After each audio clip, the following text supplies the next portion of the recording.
تقوی اختیار کرنے والا ہے۔ تو حضرات محترم، اسلام نے تمام انسانیت کی تمام اقوام، تمام قبائل، تمام قوموں پر، تمام تہذیبوں پر اسلام نے اثرات مرتب کیے۔ اور میں یہ کہتا ہوں کہ اسلام نے صرف اثرات مرتب نہیں کیے، بلکہ تمام انسانیت، تمام کائنات کے اندر جتنی قومیں، جتنی تہذیبیں اس وقت موجود ہیں، جتنے تمدن موجود ہیں، جتنی تہذیبیں موجود ہیں، اسلام نے صرف اپنے اثرات مرتب نہیں کیے، بلکہ اسلام نے ان پر احسانات فرمائے۔ اور ان احسانات جو اسلام نے تمام تہذیبوں پر احسانات فرمائے، جو اثرات مرتب فرمائے، وہ ویسے تو ان کی لسٹ بڑی لمبی ہے، لیکن موٹے موٹے میں نے جو گنے، جو نوٹ کیے، وہ 10 احسانات ہیں جو اسلام نے مختلف تہذیبوں پر مرتب کیے۔ ان میں سے جو پہلا احسان ہے وہ ہے اسلام نے تمام انسانیت کو پہلا جو احسان فرمایا وہ عقیدہ توحید عطا فرمایا، کیونکہ حضور نبی کریم صلی اللہ تعالیٰ علیہ وسلم کی تشریف آوری سے پہلے یہ انسان جو اشرف المخلوقات تھا، یہ کبھی تو دریاؤں کو اس نے اپنا خدا بنایا، کبھی درختوں کو خدا بنایا، کبھی سمندروں کو خدا بنایا، کبھی سورج کو خدا بنا رہا ہے، کبھی چاند اور تارے کو خدا بنا رہا ہے، حتیٰ کہ ہر چیز اس کے سامنے خدا تھی۔ جس شے سے بھی یہ مرعوب ہو گیا، جس شے سے بھی یہ خوف زدہ ہو گیا، اس انسان نے اس کو اپنا خدا بنا لیا۔ کبھی آسمان خدا، کبھی زمین خدا، کبھی سورج خدا، کبھی دریا، کبھی گنگا خدا، کبھی جمنا خدا، کبھی بندر خدا، کبھی سانپ خدا، کبھی شیر خدا، کبھی چیتا خدا۔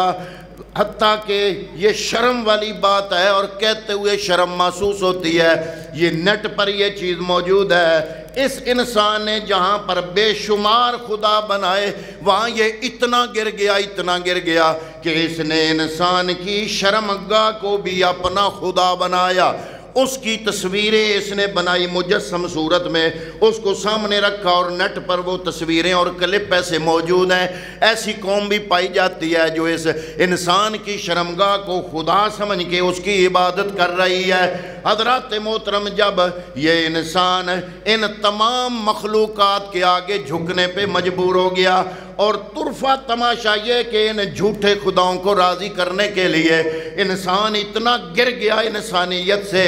کہ ان خداؤں کی رضا مندی اور خوشنودی حاصل کرنے کے لیے اس انسان نے ان کے پاؤں پر، ان کے چرنوں میں انسان کا خون بھی بہایا۔ انسان کا خون بہانے سے بھی یہ بات نہ آیا۔ حضرات محترم، وہ واقعہ تاریخ کے اندر موجود ہے جب حضرت عمر فاروق کے سامنے مصر کے لوگ آئے کہ دریائے نیل خشک ہو جاتا ہے ہر سال ہم اس کو ایک نوجوان لڑکی کا خون دیتے ہیں، اس کو قتل کرتے ہیں، پھر دریائے نیل جاری ہوتا ہے۔ لیکن حضرت عمر فاروق رضی اللہ تعالیٰ عنہ نے خط لکھا جو گورنر مصر عمر بن عاص کو دیا، اور حکم ارشاد فرمایا کہ کوئی لڑکی آج کے بعد دریائے نیل کی نظر نہیں کی جائے گی۔ کیوں؟ دریائے نیل جس خدا کی مخلوق ہے، ہم اس خدا کے بندے ہیں۔ میرا یہ خط دریائے نیل میں پھینک دو۔ خط کیا لکھا عمر فاروق نے؟ دریائے نیل کو مخاطب کر کے فرماتے ہیں، اے دریائے نیل، تم اللہ کی مخلوق ہو اور اللہ کا بندہ عمر تمہیں حکم کرتا ہے کہ چل پڑو۔ اور تاریخ کہتی ہے کہ حضرت عمر فاروق کے خط سے چلنے والا دریائے نیل ایسا چلا کہ جو ہر سال خشک ہو جاتا تھا، 14 صدیاں گزر گئیں، ابھی تک خشک نہیں ہوا۔ تو حضرات محترم، پہلا احسان جو اسلام نے کیا، میرا آج کا جو عنوان ہے، عنوان لمبا ہے، ویسے یہ منٹوں کی بات نہیں، یہ گھنٹوں کی بات ہے، لیکن میں نے یہ بیان کرنا ہے آپ کے سامنے کہ اسلام نے دنیا کی تہذیبوں پر اثرات کیا مرتب کیے، اور اثرات کے ساتھ ساتھ اسلام نے دنیا کی تہذیبوں، مختلف معاشروں پر، مختلف قوموں پر، ان کے رہن سہن، ان کے تمدن پر اسلام کے احسانات کیا ہیں، یہ ہے میرا عنوان۔ اور اس کے لیے میں نے 10 بڑے بڑے پوائنٹ گن کے نوٹ کر کے میں نے اپنے سامنے رکھے ہیں، لیکن میں یہ کہتا ہوں کہ جو پہلا احسان ہے، جو پہلا اثر ہے اسلام نے پوری انسانیت اور تمام تہذیبوں اور اقوام پر مرتب کیا، وہ ہے تصور توحید۔ وہ انسان جو کبھی شیر کے آگے جھکا ہوا ہے اس کو خدا سمجھا ہوا ہے، کبھی چیتے کے آگے جھکا ہوا ہے، کبھی آسمان کو خدا بنایا، کبھی زمین کو خدا بنایا، کبھی سورج کو خدا بنایا، کبھی گنگا اور جمنا کو خدا بنایا، کبھی بندر اور سانپ کو خدا بنایا، جس چیز سے مرعوب ہوا اس کو خدا بنا لیا، اس کے آگے سر جھکا لیا۔ اسلام آیا تو اسلام نے جو تصور دیا، اسلام نے کہا للہ ما فی السماوات وما فی الارض۔ اللہ کے قرآن نے بتایا کہ اے انسان تم اس مخلوق کے لیے نہیں ہو، یہ ساری مخلوق اللہ رب العالمین کی مخلوق ہے، زمین و آسمان کی ہر چیز اس کی ملکیت میں ہے، اور وہ جو خالق کائنات ہے اس نے اس تمام مخلوق کو تیرا خدا نہیں بنایا بلکہ تیرے لیے بنایا۔ یہ ساری مخلوق تیرے لیے اور تو خدا کے لیے۔ کھیتیاں سرسبز ہیں تیری غذا کے واسطے، یہ سورج اور چاند تارے ہیں ضیاء کے واسطے، اور یہ سب جہاں تیرے لیے اور تو خدا کے واسطے۔ جو اسلام نے تصور پیش کیا جلد یا بدیر، مختلف مذہبوں، مختلف عقیدوں، مختلف تہذیبوں میں آخر کار وہی جذبہ اٹھا۔ ہندوؤں نے بڑے خدا پوجے سے ہندوستان کے اندر لکھنے والوں نے لکھا کہ جن خداؤں کی پرستش کی جاتی رہی ان کی تعداد کے بارے میں لکھا، کہتے ہیں کہ صرف ہندوستان کے اندر جو خدا پوجے جاتے تھے ان کی تعداد 33 کروڑ بنتی ہے۔ 33 کروڑ چیزوں کو خدا بنانے والی قوم، یعنی ہندوؤں میں سے ہی ایک بندہ اٹھا، اس نے ایک نیا مذہب ایجاد کیا ہندوؤں میں سے، اس نے سکھ مذہب ایجاد کیا، اور اس نے کہا کہ ساری کائنات کو بنانے والی ذات ایک ہی ہے، وہ خالق ہے، وہ قادر ہے۔ حضرات محترم، اس نے جو تصور دیا وہ تصور ہو بہو وہی تصور ہے جو اسلام نے پہلے ہی اپنے ماننے والوں کو عطا فرما دیا، اور اسلام نے کہہ دیا، اور اسلام نے اس اللہ رب العالمین کی جو صفات گنوائیں وہی صفات اس بابا گرو نانک جو سکھوں کا عظیم رہنما ہے، بابا گرو نانک، اس نے کتاب جو مذہبی کتاب لکھی گرنتھ سہر، اس میں جو اس ایک ہستی جو کہ ساری کائنات کی خالق ہے اس کا جو تصور پیش کیا، اس کے بارے میں لکھا کہ وہ خالق ہے، وہ رازق ہے۔ اس نے تو اپنی زبان استعمال کی، لیکن وہی صفتیں ان سے پہلے اللہ رب العالمین نے قرآن مجید میں اپنی خود بیان فرما دی ہے۔ پھر عیسائیوں اور یہودیوں میں ایک عقیدہ اٹھا، انہوں نے کہا جناب اللہ بھی خدا ہے، تصور خدا کا بھی ہے ان کے اندر، لیکن جناب چونکہ حضرت مریم کو کسی بشر نے مس نہیں کیا، پھر بھی آپ حاملہ ہو گئیں، تو وہ صرف ایک خدا نہیں، بی بی مریم بھی خدا ہے، اور جو پیدا ہونے والا بیٹا ہے، دنیا میں جتنے انسان آئے ہر انسان کا کوئی نہ کوئی باپ تھا، عیسیٰ کا باپ کوئی نہیں تھا، تو جس کا باپ کوئی نہ ہو اس کا باپ وہ یعنی استغفر اللہ نعوذ باللہ خدا ہے۔ تو انہوں نے کہا عقیدہ تثلیث گڑا، تثلیث کا معنی ہے تین، وہ کہتے ہیں ایک خدا نہیں تین خدائیں۔ ہم نے کہا جناب خدا تو ایک ہے خالق کائنات، انہوں نے کہا کہ ان تینوں کا مجموعہ کبھی ایک بن جاتا ہے، کبھی ایک تین بن جاتے ہیں۔ میں نے کہا دنیا کا کوئی تصور، دنیا کا کوئی فلسفہ یہ ماننے کو تیار نہیں کہ ایک چیز پہلے ایک ہو پھر تین بن جائے، پھر تین ہو تو ایک بن جائے۔ تین تین ہوتی ہیں، ایک ایک ہوتا ہے۔ بہرحال حضرات محترم کسی نہ کسی اعتبار یا حوالے سے ہر مذہب کے اندر وہ تصور توحید خداوندی یعنی خالق کائنات کا تصور، ایک معبود کا تصور کسی نہ کسی حساب سے ہر طبقے میں پایا جاتا ہے۔ اور اسلام نے وہ تصور پیش کیا، اسلام نے ایک خدا وحدانیت کا وہ تصور پیش کیا کہ اگر اس کو مان لیا جائے تو تمام دنیا کے مذہب نے جو اپنے اپنے تصور پیش کیے وہ اس تصور کا ذیل تو بنتا ہے، لیکن اس تصور کی جامعیت اگر کسی نے پیش کی ہے تو وہ عقیدہ توحید کی جامعیت صرف ایک اسلام نے پیش فرمائی ہے۔ تو وہ احسانات جو اسلام نے دیگر مذاہب پر کیے، دیگر تہذیبوں پر کیے، اثرات چھوڑے احسانات کی، ان میں پہلا جو ہے وہ کیا ہے؟ عقیدہ توحید۔ دوسرا احسان یا اثر جو اسلام نے مختلف تہذیبوں پر چھوڑا وہ ہے وحدت انسانی اور مساوات کا نظریہ۔ یہ سارے انسان برابر ہیں۔ اللہ رب العالمین نے اس کی وضاحت کے لیے وہی آیت میں نے آپ کے سامنے پیش فرمایا یا ایھا الناس، اے انسانوں، اے انسانیت، اے آدم کے بیٹو، انا خلقناکم من ذکر و انثی، ہم نے تم لوگوں کو ایک ماں اور ایک باپ سے پیدا کیا، وجعلناکم شعوبا وقبائل لتعارفوا، ہم نے تمہارے خاندان اور قومیں قبیلے الگ بنائے تاکہ تمہاری ایک پہچان ہو۔ یہ الگ الگ قبیلے اور خاندان صرف پہچان کے لیے بنائے، اور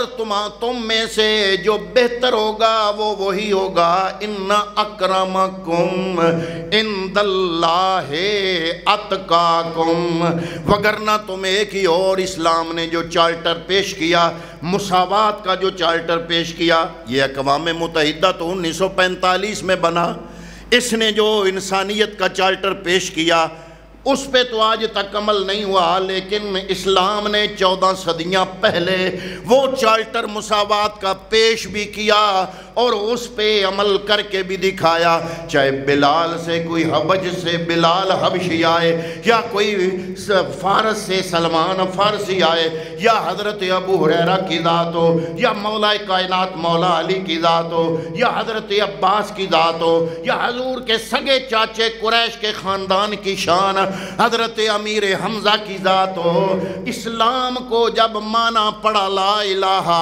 الا اللہ محمد الرسول اللہ، تو محمد مصطفیٰ نے فرمایا کہ کسی گورے کو، کسی کالے پر، کسی غلام کو، کسی آقا پر کوئی برتری نہیں ہے، یہ سارے برابر ہیں۔ مصطفیٰ کریم نے مسجد نبوی میں جب بلال اور امیر حمزہ اور مولا علی اور سلمان فارسی اور حضرت ابو ذر ان تمام کو اکٹھا کیا، حضرت ابو ذر کی قومیت الگ، سلمان فارسی کی الگ، حضرت بلال کی الگ، لیکن جب کلمہ پڑھ کے اسلام کے اندر داخل ہوئے تو محمد عربی نے ان سب کو ایک صف میں کھڑا کر دیا، ایک ہی صف میں کھڑے ہو گئے محمود و ایاز، اور نہ کوئی بندہ رہا اور نہ کوئی بندہ نواز۔ حضور نبی کریم صلی اللہ تعالیٰ علیہ وسلم نے خود ارشاد بھی فرمایا، وضاحت فرمایا یا ایھا الناس، اے لوگو، ان ربکم واحد، تمہارا رب ایک ہے، وَإِنَّ أَبَاكُمْ وَاحِدٌ، تمہارا باپ ایک ہے، کلکم من آدم، تم سب کے سب حضرت آدم سے ہو، وآدم من تراب، اور حضرت آدم مٹی سے بنے تھے، ان اکرمکم عند اللہ اتقاکم، اللہ رب العالمین کے ہاں عزت والا وہ ہے جو جتنا زیادہ متقی اور پرہیزگار ہے۔ وَلَيْسَ لِعَرَبِيٍّ عَلَىٰ أَجَمِيٍّ فَضْلٌ، کسی عربی کو کسی اجمی پر کوئی فضیلت نہیں، إِلَّا بِالتَّقْوَىٰ، اگر فضیلت ہے تو صرف تقوی کی وجہ سے۔ تو حضرات محترم، جس مصطفیٰ کریم صلی اللہ تعالیٰ علیہ وآلہ وسلم نے یہ پیغام عام فرمایا، اس نے اپنی لخت جگر اپنی بیٹی فاطمہ الزہرا نور نظر، امام حسن اور امام حسین کی ماں حضرت فاطمہ الزہرا، حضرات محترم مولا کائنات مولا علی المرتضیٰ شیر خدا کی زوجہ محترمہ حسن و حسین کی والدہ اور 1.25 لاکھ نبیوں کے سردار کی بیٹی حضرت سیدہ فاطمہ کو مخاطب کر کے میرے پیغمبر نے فرمایا، اے میری بیٹی فاطمہ، دنیا میں سے اگر کوئی تحفہ چاہتی ہو جو بھی بولو میں تمہیں دوں گا، لیکن قیامت کے دن اللہ رب العالمین کی بارگاہ میں مقام لینے کے لیے میری بیٹی محنت تمہیں خود کرنی پڑے گی۔ تو جب ایک پیغمبر نے اپنی بیٹی کو یہ کہہ دیا، اس سے بڑھ کر اور مساوات کی علامت اور نشانی اور کیا ہو سکتی ہے؟ حضرت عمر فاروق رضی اللہ تعالیٰ عنہ کا دور خلافت ہے، تو گورنر کا بیٹا، اس کی شکایت آئی کہ اس نے ایک مصری قبطی کو مارا ہے۔ آپ نے بلا لیا گورنر کے بیٹے کو، مسلمان بھی تھا، اور جس کو اس نے مارا وہ غیر مسلم تھا، قبطی تھا، مصری تھا۔ تو اس نے پوچھا، بھئی کیوں اس کو تم نے مارا؟ تو اس نے کہا کہ وہ کہتا ہے، مصری قبطی کہتا ہے کہ اس نے کہا کہ ہم شریفوں کی اولاد ہیں، جس طرح آپ کے علاقے میں کہتے ہیں نا ہم چودھری ہیں، کسی اور علاقے میں وہ کہتے ہیں ہم مار ہیں، ہم بٹ ہیں، ہم خان ہیں۔ تو عربی میں یہ کہتے تھے کہ ہم شریفوں سے ہیں، یعنی جو سردار ہوتے تھے نا، سردار کو شریف کہتے تھے۔ جس کو آپ اس اپنے ایریے میں سید کہتے ہیں نا، عربی میں عرب لوگ اس کو سید نہیں کہتے، اس کو شریف کہتے ہیں۔ تو اس نے کہا کہ وہ کہتا ہے قبطی مصری، وہ کہتا ہے امیر المومنین یہ کہتا ہے میں شریفوں کی اولاد میں سے ہوں۔ حضرت عمر فاروق رضی اللہ تعالیٰ عنہ آپ نے فرمایا، اے شریفوں کی اولاد مجھے بتاؤ، اللہ رب العالمین نے دنیا میں جتنے بچے بھیجے، میرے رب نے کسی کو غلام بنا کے نہیں بھیجا۔ دنیا میں جتنے بچے آئے غلام بن کے کوئی نہیں آیا، آزاد بن کے آئے۔ کیا تمہیں پتہ نہیں قرآن کے پیغام کا، ان اکرمکم عند اللہ اتقاکم؟ کیا تمہیں پتہ نہیں میرے نبی کے ارشاد کا حجۃ الوداع کے موقع پہ جو محمد مصطفیٰ نے چارٹر پیش کیا، اقوام متحدہ تو 1945 میں بنتی ہے اور یہ کہتے ہیں کہ سارے انسان مساوات میں برابر ہیں، لیکن یہی نظریہ اور یہی چارٹر حضرات محترم، یہی قرارداد 14 صدیاں پہلے اسلام نے پیش کر دی تھی۔ حضرت عمر فاروق رضی اللہ تعالیٰ عنہ نے فرمایا کہ ہر پیدا ہونے والا بچہ آزاد پیدا ہوتا ہے، غلام کوئی بھی نہیں ہوتا۔ آپ نے اس قبطی سے اس گورنر کے بیٹے کو لتر پڑھوائے، مروایا، مار پڑھوائی، اور فرمایا اسلام کے قانون میں تم سب برابر ہو۔ اب مجھے بتاؤ، تمام دنیا کی تہذیبیں کھنگال کے لے آؤ، اتنا خوبصورت مساوات کا تصور اگر کسی نے پیش کیا ہے تو اسلام کے علاوہ آپ کو دنیا میں کوئی مذہب نظر نہیں آئے گا۔ حضرات محترم، اس پر میں مزید بھی آگے گفتگو کر سکتا ہوں، لیکن میں نے وہ 10 پوائنٹ آپ کے سامنے پیش کرنے ہیں جتنے پیش کر سکا، کیونکہ یہ منٹوں کی بات نہیں، یہ عنوان ہے گھنٹوں کا۔ تیسرا جو احسان کیا اسلام نے تمام دنیا کی تہذیبوں پر، وہ ہے انسانی عظمت کا تصور پیش کیا، انسان کو عظیم گنا۔ دیگر قوموں نے، دیگر تہذیبوں نے، دیگر مذاہب نے، دیگر ادیان نے انسان کو گرایا، اور اسلام نے انسان کو گرایا نہیں بلکہ اس کی عظمت کا تصور پیش فرمایا۔ اللہ کا قرآن کہتا ہے کہ ان اکرمکم عند اللہ اتقاکم ولقد کرمنا بنی آدم، ہم نے جتنے بھی مخلوقات پیدا کی، ہم نے ان میں جو تکریم کا تاج ہے، عزت کا تاج، وہ بنی آدم یعنی انسان کے سر پہ سجا کے دنیا میں بھیجا۔ انسان کو اسلام نے عظمت عطا فرمائی۔ حضور نبی کریم فرماتے ہیں الخلق و عیال اللہ،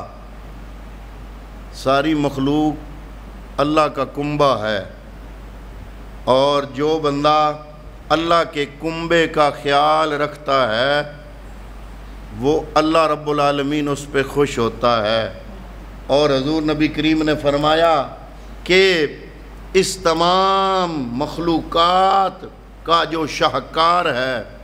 وہ ہے انسان، وہ جو اب اللہ نے روز ازل میں ارشاد فرمایا وَإِذْ قَالَ رَبُّكَ لِلْمَلَائِكَةِ إِنِّي جَاعِلٌ فِي الْأَرْضِ خلیفہ، روز ازل کو جب اللہ رب العالمین نے فرما دیا کہ اس انسان کو میں نے اپنا نائب بنا کے دنیا میں بھیج دیا ہے، تو پتہ چلا کہ اسلام نے اس انسان کو وَلَقَدْ كَرَّمْنَا بنی آدمہ کا تاج پہنا کے جو دنیا میں بھیجا، اس کو عظیم بنایا، اور اس میں کوئی تصور یہ نہیں ہے کہ یہ جناب یہودی ہے، یہ عیسائی ہے۔ اسلام کے نزدیک بطور انسان اسلام سب کے حقوق کو سامنے رکھتا ہے، حتیٰ کہ امام اعظم ابو حنیفہ کا یہ فتویٰ ہے کہ اگر کوئی ذمی بندہ غیر مسلم یہودی یا عیسائی کسی اسلامی مملکت میں قتل کر دیا جائے تو اس کا قصاص بھی وہی ہے جو ایک مسلمان کے قاتل کا قصاص ہے، اس کو بھی اسی طرح قصاص اس سے لیا جائے گا۔ اختلاف مذہب کی بنا پر کسی کو قتل کرنا یہ اسلام کی تعلیمات نہیں ہے۔ اسلام نے اپنے ہر دور میں اپنی مملکت کے اندر، اپنی حکومت کے اندر ہر مذہب کے بندے کے حقوق کا خیال رکھا، اور جب حضرت ابو بکر صدیق سے لے کر مولا کائنات مولا علی تک یہ جتنے صحابہ کرام خلفائے راشدین تھے، ان کی ریاست میں یہودی بھی اسی طرح قابل عزت انسان تصور کیے جاتے تھے جس طرح مسلمان قابل عزت سمجھے جاتے تھے۔ تو گویا اسلام کے اندر جو اسلام کا سب سے بڑا احسان ہے اس انسانیت پہ، وہ یہ ہے کہ اختلاف مذہب کی بنا پر کسی انسان کو قتل کرنا اسلام میں جائز۔ میں مسلمانوں کا عمل نہیں پیش کر رہا، میں اسلام کے مذہب کو پیش کر رہا ہوں۔ ہم مسلمانوں نے تو اگلے دن سیال کوٹ میں اس بندے کو مذہب کے نام پہ جو ہے وہ فنا کر دیا، ہلاک کر دیا۔ تو یہ مسلمانوں کا اگر عمل ہے تو کمزوری مسلمانوں کی اپنی ہے، اسلام کی کمزوری نہیں ہے۔ اسلام نے اختلاف مذہب کی بنیاد پر کسی کا قتل جائز قرار نہیں دیا، سوائے اس کے کہ جنگ میں اگر کوئی آپ کو غیر مسلم نقصان پہنچائے، ہتھیار اٹھائے، تو پھر آپ کو اجازت ہے ہتھیار اٹھانے کی، وگرنہ اسلام صرف اختلاف مذہب کی بنا پر، مذہب مختلف ہونے کی بنا پر کسی کو قتل کرنا یہ جائز نہیں سمجھتا۔ یہ تین احسانات جو اسلام نے مختلف تہذیبوں پر کیے، اور چوتھا احسان آج کل بڑا آوازہ اٹھایا جاتا ہے، اقوام متحدہ میں قراردادیں پیش کی جاتی ہیں، اور یورپ کے میڈیا پہ بڑی شہ سرخیاں آتی ہیں کہ عورت کی آزادی۔ اسلام نے اس روئے زمین پر جب عورت کو زندہ دفن کیا جاتا تھا، جب بیٹی ہونا باپ کے لیے شرم کا مقام ہوا کرتا تھا، جب بیٹی ہوتی تھی تو باپ اس کو زندہ درگور کر دیا کرتا تھا، جب بیٹی ہونا شرمندگی کا سبب ہوا کرتا تھا۔ اقوام متحدہ تو 1945 میں بنی، ان لوگوں کو تو یہ تہذیب بعد میں آئی۔ اسلام نے 14 صدیاں پہلے جب اس عورت پہ ظلم ہو رہا تھا تو اسلام نے اس عورت کو اس کے حقوق کی آزادی عطا فرمائی۔ اور عورت کی آزادی کیا ہے؟ جس طرح کی مخلوق ہو اس طرح کی اس کے تقاضے ہوتے ہیں۔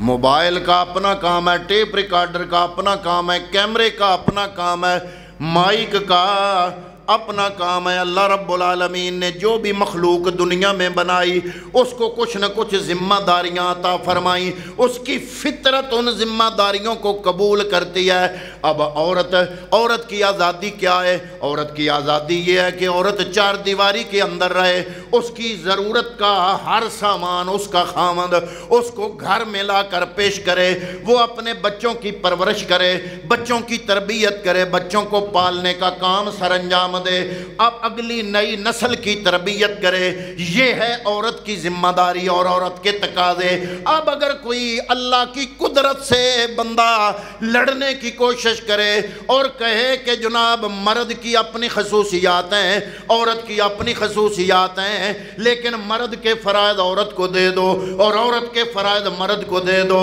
تو حضرات محترم یہ قانون قدرت کے خلاف ہے، یہ اللہ کے قانون کے خلاف ہے۔ اللہ رب العالمین نے مرد کو جو ساخت عطا فرمائی، جو مزاج دیا، جو وجود دیا، اور حضرات محترم جو جسم دیا،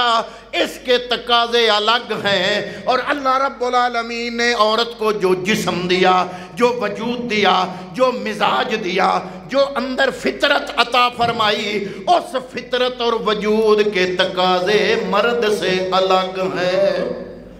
اب اگر کوئی یہ کہے کہ جناب عورت کی آزادی یہ ہے کہ اس کے بال کھول دیے جائیں، عورت کی آزادی یہ ہے کہ قمیض اس کا اتار دیا جائے اور چوک میں کھڑا کر کے اس کو ایک ماڈل پیس کے طور پر پیش کیا جائے، شرم و حیا اس کی تار تار کر دی جائے، تو کیا یہ آزادی ہے عورت کی؟ یا عورت کی آزادی یہ ہے کہ جو عورت زندہ درگور ہو رہی تھی، اسلام آیا تو اسلام نے کہا